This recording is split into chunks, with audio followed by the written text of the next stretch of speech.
नमस्कार दोस्तों।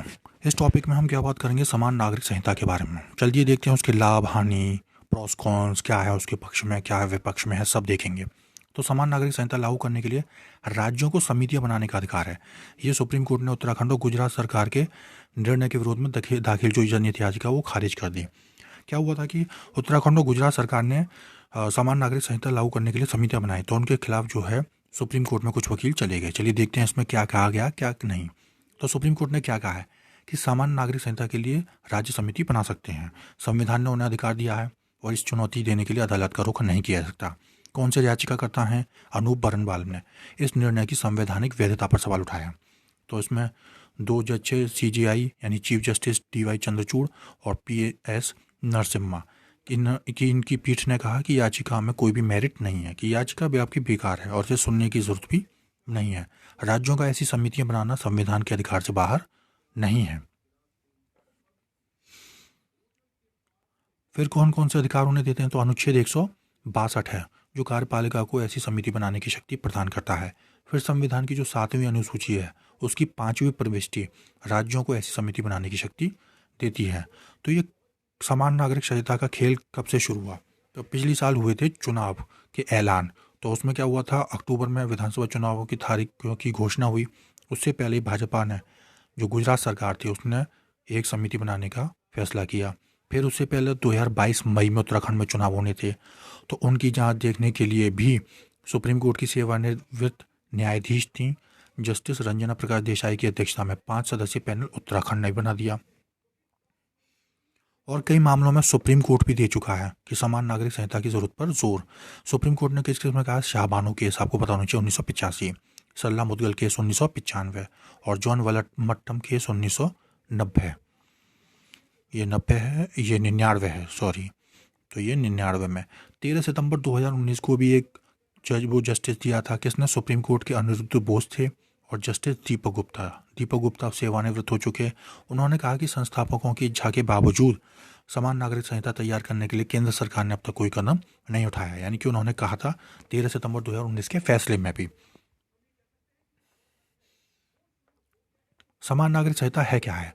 इससे आशय है एक एकल कानून से है जो कि भारत के सभी नागरिकों के व्यक्तिगत मामले जैसे विवाह हो, उनकी शादी हो, तलाक हो, अभिरक्षा कस्टडी का मैटर हो, अडॉप्शन का हो, दत्तक ग्रहण का, या विरासत का हो, इनहेरिटेंस का, इसके संदर्भ में क्या है, लागू होगा समान रूप से। समान नागरिक संहिता से संबंधित जो प्रावधान है वो संविधान के अनुच्छेद किस में है? 44 में। किस में आते हैं? DPSP में, राज्य की नीति के निदेशक सिद्धांतों के अंतर्गत।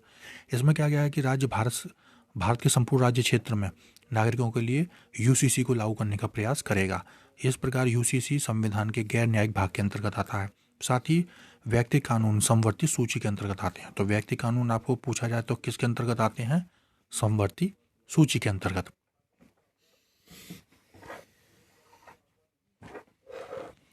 अब UCC यानी समान नागरिक संहिता के संदर्भ में महत्वपूर्ण निर्णय क्या थे?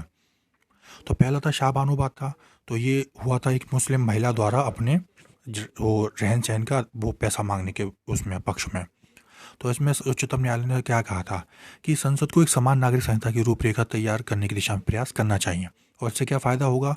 इससे राष्ट्रीय सद्भाव और विधि के समक्ष समता को बढ़ावा मिलेगा। फिर दूसरा केस है सुश्री जॉर्डन डेंगदे बनाम SS चोपड़ावाद, 1985 का ये है। इस बात में क्या किया उच्चतम न्यायालय ने कि विवाह और तलाक के लिए समान नागरिक संहिता तैयार करने की आवश्यकता पर बल दिया। यानी कि 4 टॉपिक आ गए: राष्ट्रीय सद्भाव, विधि के समक्ष समता, विवाह और तलाक।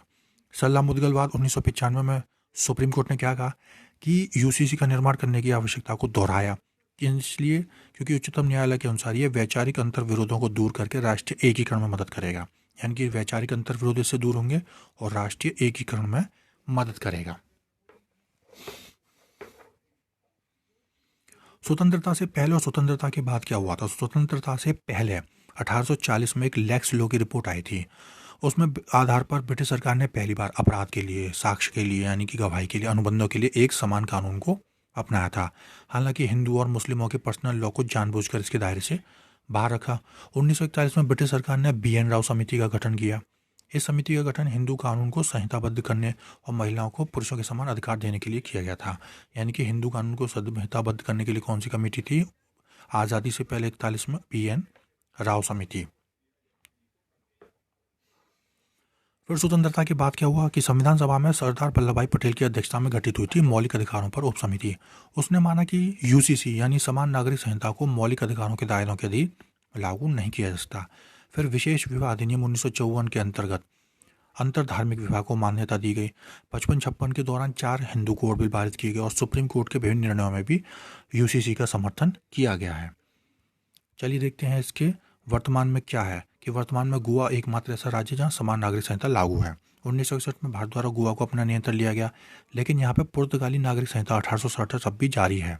ये सभी गोवा वासियों पर लागू होती है, चाहे वो किसी भी जाति के या धर्म के हो। हालांकि पुर्तगाली जो संहिता है वो पूर्ण रूप से UCC नहीं है। इसमें धार्मिक आधार पर कुछ प्रावधान किए गए हैं, जैसे कि हिंदू पुरुष दूसरा विवाह कर सकते हैं यदि उनकी पत्नी 25 वर्ष तक आयु तक एक बच्चे को जन्म देने में विफल रहती है या 30 साल की उम्र तक एक लड़का पैदा करने में विफल रहती है। इसकी आवश्यकता क्यों है? तो पहली है लैंगिक समानता, कि इससे लैंगिक समानता आएगी।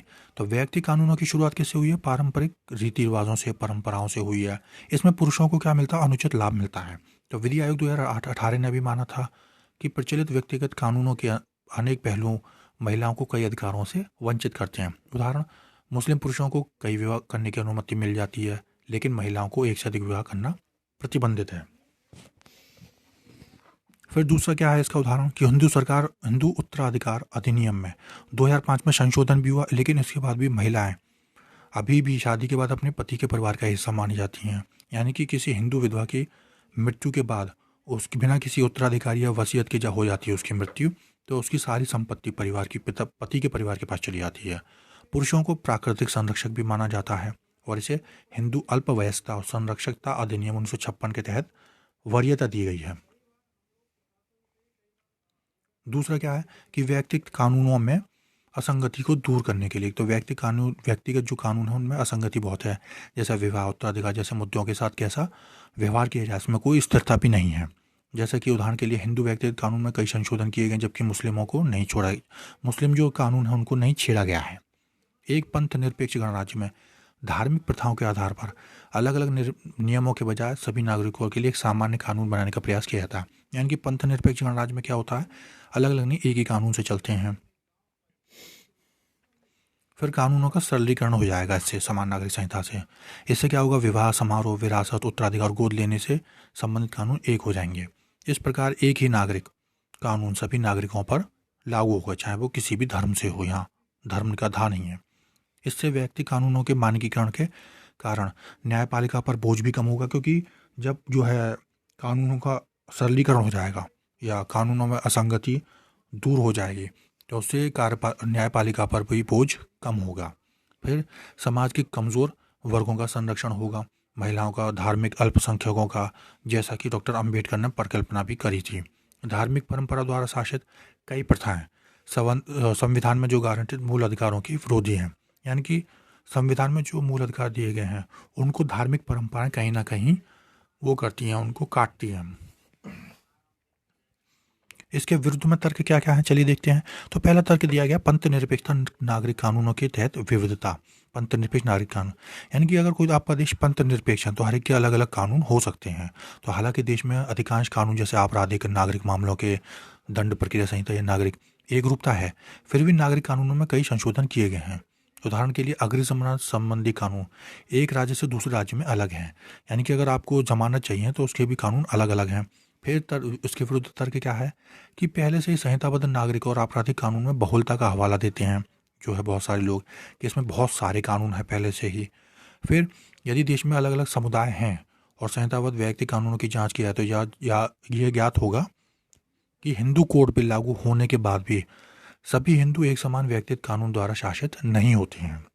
यानी कुछ भी हिंदू अलग कानून द्वारा, कुछ हिंदू अलग कानून द्वारा शासित होते हैं। सांप्रदायिक राजनीति हो सकती है इससे। तो समाज का एक बड़ा वर्ग इसे किस रूप में देख सकता है, समान नागरिक संहिता को बहुसंख्यकवाद के सुधार के रूप में।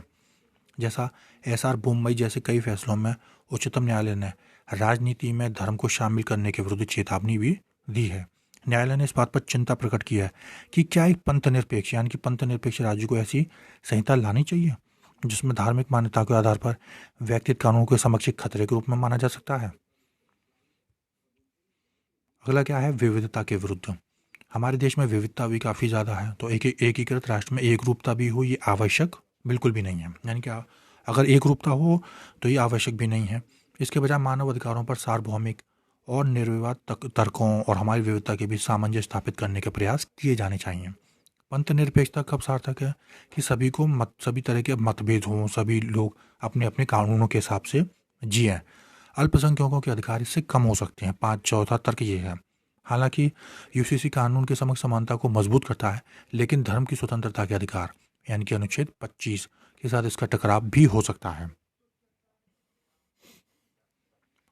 और धार्मिक स्वतंत्रता के अधिकार को खत्म करने, अल्पसंख्यकों को दबाने और संस्कृतियों को समरूप बनाने का ये उपकरण बन सकता है यूसीसी। विधि आयोग द्वारा समर्थित नहीं है। 2018 में विधि आयोग ने एक परामर्श पत्र में कहा था कि वर्तमान में यूसीसी ना तो आवश्यक है और ना ही वांछनीय है।